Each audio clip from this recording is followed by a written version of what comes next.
Cogan is almost forgotten now, but once, from the mid-50s until the early 60s, she was one of the most famous faces on British television. Alma was more than a singer. She received the ultimate 50s accolade. She was a personality, a meter and a greeter, one of the first beneficiaries of the emerging television industry's need to create celebrities. The medium and her message seemed made for each other.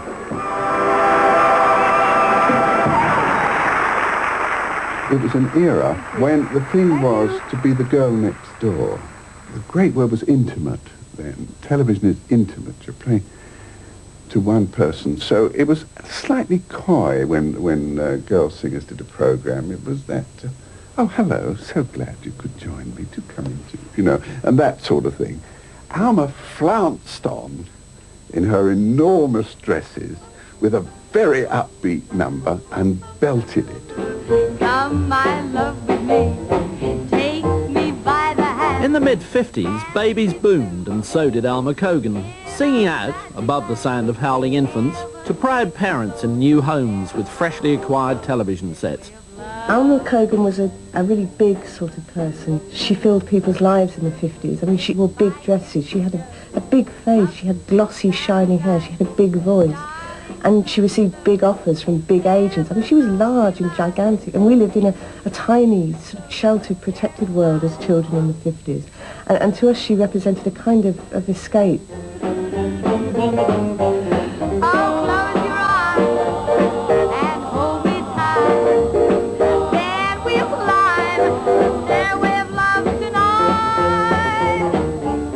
Whatever show you turned on seemed to be Alma Cogan on it, you know.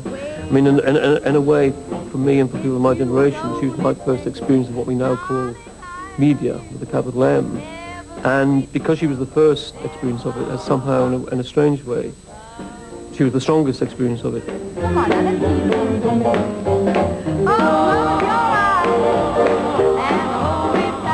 The nearest equivalent today is Kylie Minogue. Alma Cogan was the kind of daughter people wanted to have. She was peppy without being threatening. She was glamorous without being sexy, and she seemed to embody the fantasy that if you were cheerful, things would be all right.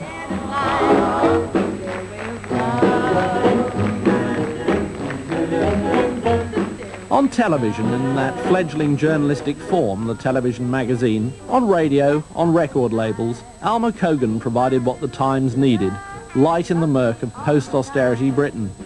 She was the first female British singer to make #1 on the domestic hit parade and a fixture on the screen. So she was a logical choice when Lime Grove celebrated a decade of post-war television to represent the female face of mid-50s, pre-rock and roll, pre-teen music. Introducing one of television's brightest stars, Alma Cogan. The city is a great big smoking monster. Man is its slave by night and day. Man is the slave that only wants to get away.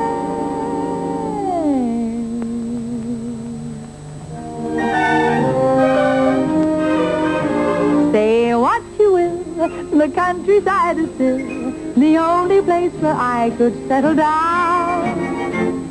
Troubles there are so much rarer out of town. A quarter of a century before 80s pop video, Alma Cogan starred in a Steam Age film version. While the setting was natural, Alma's rise had required more calculation.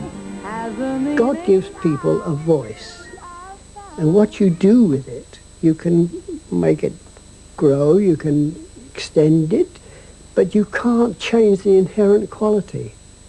And he didn't give Alma a great voice. And I'm sorry, but that is a fact of life. You see, some people he did, but he didn't give her. So she had to do it a different way. The different way was the delivery of a package to an era struggling out of war, rationing, drabness and queues. It included an over-the-top style and baroque dresses which owed a distant debt to Dior's 40s new look. The result was her first hit, Bell Bottom Blues, and a catchphrase at the dawn of the media's interest in pop. the girl with a giggle in her voice. She got a fit of the giggles over something in a quite straightforward lyric, and the giggle appeared in her voice. She wore a little jacket of blue. And I heard this, and I thought that it had a great, great novelty, fresh, saleable value. And that's where it came from, and that was the beginning of the giggle in the voice. She wore a little jacket of blue. She kept that little jacket of blue. And all the sailors knew just why she wore his jacket of blue. She asked the leaves that fell from the tree. She asked the breeze that came from the sea. Where can my lover be? Oh, won't you send him homeward to me? She climbed aboard each whaler, said to every sailor, tell me true, where is my boy in blue? And it became her trademark because of its originality and because of its freshness. And she wasn't serious anymore. It was a whole new thing, a whole happy-sounding thing, do you see? And if you get the right song, and the song works for that sort of thing, you just start, dreamboat, you lovable dreamboat. And if you do this with a giggle in your voice, that's what you got. That one, Dreamboat, she used to put, the giggle in her voice came out a lot in that. Never at the same time. I mean, she goes,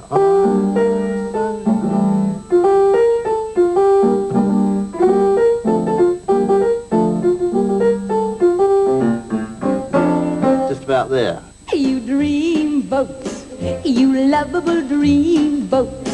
The kisses you gave me set my dreams afloat.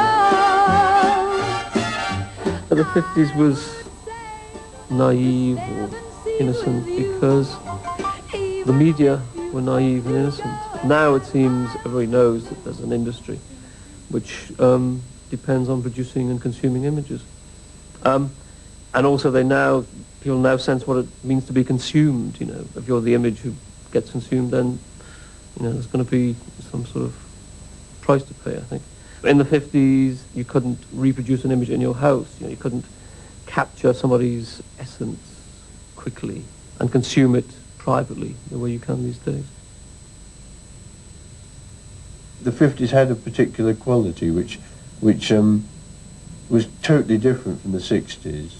I mean, you'd very much place her as being from the 50s, wouldn't you, with that kind of ball gown on and the bright red lipstick, and maybe even just the idea of holding your teeth together when you smile was places you in time, as a 50s phenomenon. The black, the thick eyelashes, which then went on into the 60s, a certain kind of hairstyle. I mean, it's a phenomenon that doesn't seem to exist anymore, that kind of singer. At 8:30 by the sycamore tree, I'll be there and wait and see, 'cause I've got a date by the sycamore tree with someone I adore. I think the importance of her and people like her is that they represented England's first taste of popular culture. And the mainstream of English life at that time was terrified of youth, glamour, all those things, sexiness, all those things we now think of as popular culture. Alma Cogan, I think, was one of the first great embodiments of those things. She threw off that kind of stultifying, boring Englishness. With everything just right, we're all in love by the sycamore tree tonight. Alma Cogan looked to America for her style. As a kid in the 40s, she had absorbed the romance of Tin Pan Alley and the glitter of Hollywood. Born in Golders Green in 1932 of an East European Jewish immigrant family, she was singing at 14 and debuting in the chorus of London's High Button Shoes alongside Audrey Hepburn in 1949. In 1950, she met Walter Ridley. He signed her to HMV, but told her to get more practice, so she took an engagement at the Cumberland Hotel in Marble Arch. The pre-Giggle records were passable, but uninspired. The sound was American, but the singing was by numbers. Yet a spark was there. Dream of my life, the my life. A young scriptwriter on the top radio show, Taken From Here, saw her at the Cumberland.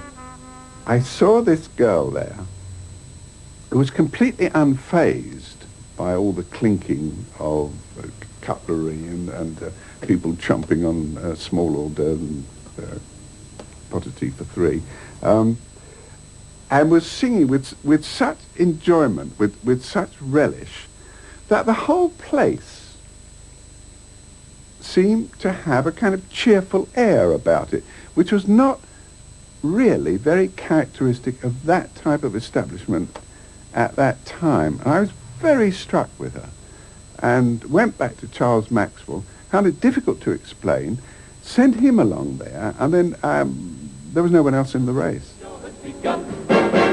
Yes, Dick Bentley and Jimmy Edwards will be on hand for the next 30 minutes, with June Whitfield, Alma Cogan, Wallace Eaton and the keynotes, all inviting you to...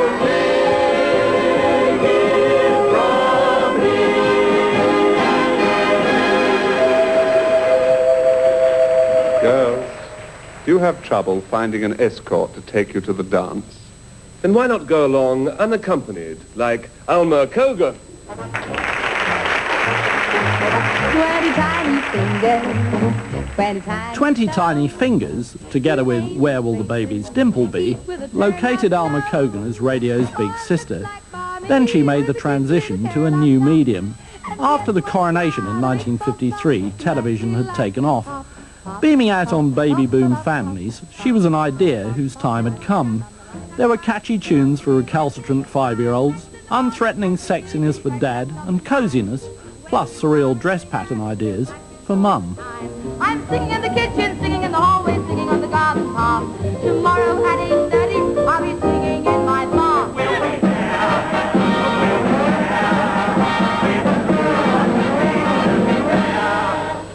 But I need... You heard people like Alma on radio and on records, and you got them into television studio as quickly as you could.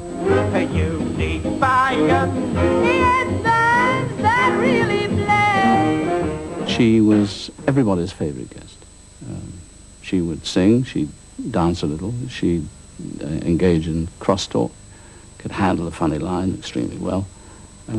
So she was, and she looked good. So she was a gift to any television producer.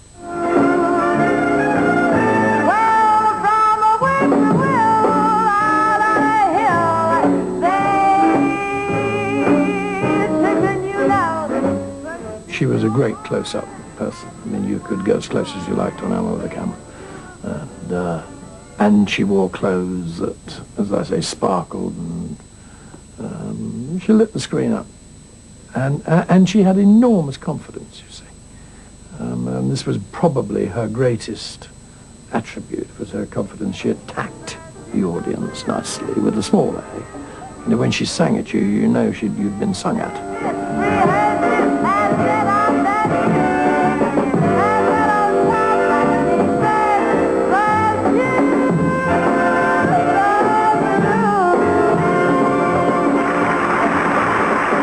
The coming of television obviously played a huge role in promoting someone like Alma Cogan, because it was new, you know, and the essence of popular culture, as we now know it, but we didn't know it 35 years ago, is newness, sexiness, newness. The two are interchangeable. So television coming into people's homes, and British post-war homes, obviously was the most exciting thing that had happened probably since the war. After the show, the Queen and the Duke met many of the performers, introduced by Jack Hilton, here are Alma Cogan and Arthur Askey. Between 1955 and 1960, Alma was at the top, but her rise hadn't just been a question of hits, frocks, or even, prized word of the decade, personality. Alma was no bimbo hiding behind a manager. Unusually for those times, she managed her career, redirecting it as the 50s fattened from austerity into affluence. It was a trick she could perform then. It was just like she was the chairman of a big business. She was probably one of the strongest characters around in her particular era. She had more on the ball than almost any other girl singers. You see, this is the interesting thing to me about Alma. You had to go to Alma to find out anything you wanted to know. She never went to anybody else to find out. She worked it out for herself. Those eyes, those big brown eyes, would look right through you and would pull you apart and put you together again while they're looking at you. The giggly girl singer and the dresses were the television image. I mean, she never wore those dresses outside her show. She had the same infectious, amusing, giggling personality, but every line was not dizzy at all. It was based on a great deal of thought and study of everything. I would say most people wouldn't have known that she could be a very hard businesswoman. She would arrange to have lunch with, to have dinner with, to be at any function where she knew a personality was going to get the press would be there. She would be with them. And when there were any pictures to be taken, she would be there. Charlie Drake's first film, Sands of the Desert, is launched at a star-studded world premiere in Blackpool. Here's Alma Cogan with Pearl Carr and Teddy Johnson. Stars among the guests included Harry Fowler and Andrew Ray. Alma Cogan was another. You, me, and us, we are my favorite people. We all go together like peaches and cream, or bells with a church and a steeple. Some people I know I'm fond of, and so all day I keep singing about them. For one of them's you, and darling, it's true. She was one of the only people at the time who used to try to keep us all together, keep a group of, you know, stars, as we're called at times. I don't know why they call us stars, but keeping a group of big-name people all together. And she'd have these wonderful parties in the apartment at Kensington. And you could walk into that apartment and there would be Roger Moore, Tommy Steele and Stanley Baker playing a very heavy game of poker in one little room, and away from that there'd be loads of other people. She'd always have a group playing. Shortly after the Beatles became famous, she got them up there. Alma, you have a reputation for giving all sorts of parties with different decor and odd ideas. Are you planning on doing something spectacular in the near future? Yes, I've got a fabulous idea for a Christmas party, but I'm not going to tell you about it, Keith, because you're involved in it. You'll have to wait and see. They knew they could come and just have a great time, or play roulette with my mother, or go and have their fortune told. We used to have a fortune teller in my bedroom, and for £1 they could have their fortune read. And, so I think it was that, just having fun. And you know, as one we had for Tommy Steele, we all dressed up as children, because he doesn't drink. So we had lemonade and sweets and a magician. And then people like Cary Grant sitting on the floor. He didn't wear shorts there. Alma Cogan's parties were famous. Young John Lennon, old Noel Coward. New singers and vintage stars made it to Kensington. Cogan kept her private life just that. Parties were social and personal. The press and show business colleagues were left to plan her marriages. Mrs. Cogan? You are Mrs. Cogan, aren't you? Miss Cogan? Oh, I'm sorry. I'm ever so sorry. Never mind. Is that some choice, or can't you find anybody? Oh, never mind. Well, you're better off on your own. It's interesting how obsessed the press was at the time with the fact that she wasn't married and all the explanations that she was forced to give. And they're actually, each explanation, if you read the stories, they're all different. But she's always, oh yes, I've been proposed to lots of time, but the right man hasn't come along, and so on. Now, what's interesting about the way she talks is that she both says the right man hasn't come along, and of course I want Mr. Right, but also says, well, it's wonderful to live in this new era where women can be bachelor girls and just have a career and be independent. So, in a way, she seems with part of herself to be saying, actually, I'm not interested in all this marriage stuff. What I'm interested in is being a singer, having a career and having a good time. I never saw her look affectionately at anybody, man or woman. I certainly never saw her touch anybody in any way, ever. All the hours and time we spent working together all those years ago, never at any time did I ever see her make an affectionate gesture to anybody, ever. She was like running a business, you know. I mean, you don't do that. Get on with it. What's the next thing to do? Where do we go from here? She wouldn't let anything stand in the way of her ambition. I don't mean to say she'd walk over people or anything like that, because far from that. I used to call her Auntie Alma. I managed to come to her with if they got any problems, you know. Let's talk it out, Alma, that sort of thing. So she wasn't nasty, but I mean, nothing stood in her way of her ambition. What she wanted to do, and she was going to do it. She did it. Yes, I've had a love of my own like yours. By the 60s, pop and rock and rollers had finally shunted a generation of family-oriented balladeers into a siding. Cogan's response to the new wave, since she wasn't going to beat them, was to be greeted by them. The mid-50s, television-watching children were growing up. She was still Big Sister.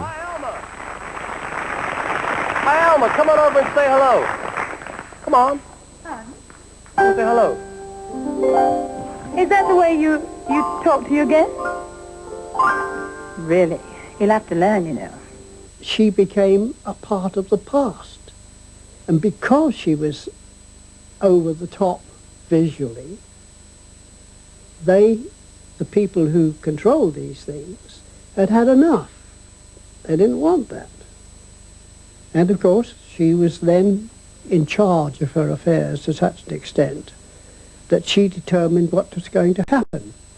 And she was now deciding what she was going to record.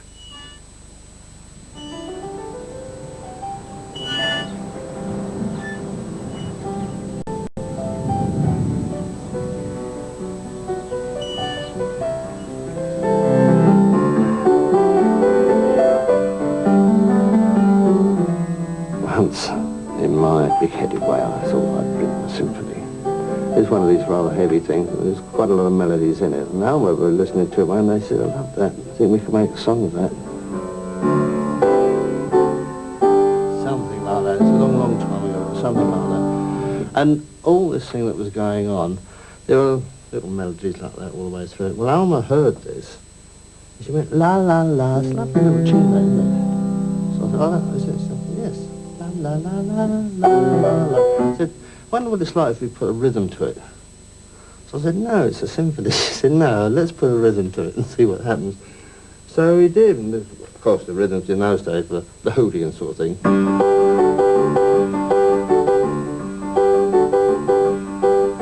Suddenly it seemed good work, you know.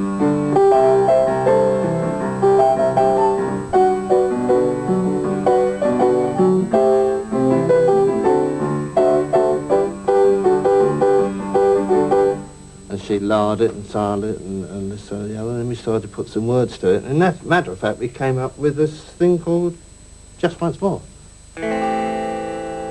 Just once more, let me kiss you just once more. Let me hold you, please, just once more. Just Once More, Foster and Cogan's response to long hair, blue jeans and Mersey beat was deft, spot on, and didn't make the British top 20. Cover versions were hits abroad. Despite her talent for reinvention, the spirit of the times had gone elsewhere. So she did too, touring a world where 50s Baroque rather than 60s shock was still in vogue. With her usual application, she sang in 6 languages, got hits in many of them, recorded ballads and covered Beatles material. But after more than a decade, television's love affair with her had cooled. Oh, yeah. She was such a fantastic television animal, you know. And for some reason, she took to it, and it took to her. And in a way, it seemed like her life, her only life, was in front of a theatre audience or a television camera. And in a way, when her celebrity was taken away from her, in the early 60s, after the Beatles and the Liverpool stuff all happened, she almost stopped living in a fairly kind of essential way. You know, something about her life had kind of seeped out of her. And that being robbed of the television camera and being robbed of large audiences somehow robbed her of a part of herself that she felt she needed to go on existing as this media person. Nu ska vi dock fortsätta med Alma Cogan. Alma brukar kallas för flickan med skrattet i rösten. Men Thank you for making me so welcome in your wonderful country. And thank you for making this next song a #1 hit. Far away, Cogan had homed in on England's answer to the Las Vegas cabaret circuit. Distant but lucrative outposts of old empire, new Europe and emerging Japan. She was probably making more money than in the 50s, but her stardom was no longer specific to Britain. She had become that more nebulous being, an international artiste. Yet the further her light spread, the dimmer it was. In 1966, while touring Sweden, she collapsed on stage and was rushed to hospital. Back in London, the illness was diagnosed as inoperable stomach cancer. I went to see her and asked her if I found out that she was perfectly capable of working, and that she was dying. And I gave her a special to do. And I remember going down to see her, and she was, you know, full of sparkle and full of everything. But you could tell that she was, you know, that she was not well. It just seemed such an appalling shame that someone with her amount of life and vitality should be hit by this foul illness. Let there be wind and occasional rain. Chili con carne, bubbling champagne. BBC Two's International Cabaret in autumn 1966 was Alma Cogan's final appearance on the medium she had married in the 50s. She died a month later on October the 26th. The fact that she died, like lots of other stars died, and in a way seemed to be paying some sort of price, means that she still goes on living, you know, in people's lives, and has taken on this kind of mystique or glamour or aura or whatever you want to call it. I think people always want to believe that there's an equation that glamour plus success in the end always equals out to some kind of personal unhappiness or tragedy. You know, and she died when she was very young, 34. People feel that their own small lives are in some way compensated for by these large lives. That's the role that celebrities play in post-war life.